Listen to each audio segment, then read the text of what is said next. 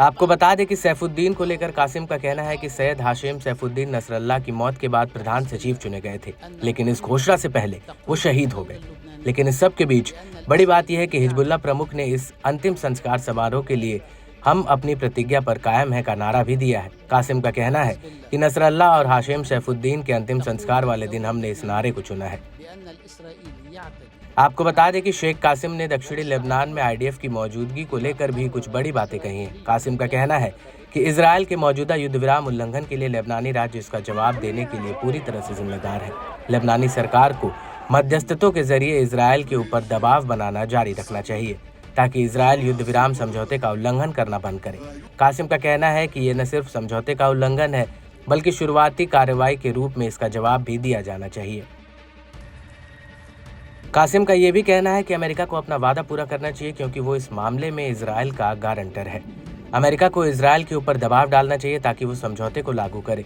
शेख कासिम के मुताबिक अब प्रतिरोध की अपनी प्रतिबद्धता से बंधे हुए हैं। प्रतिरोध एक रास्ता और एक विकल्प है। हम सही समय पर अपने आकलन के हिसाब से कार्य करते हैं।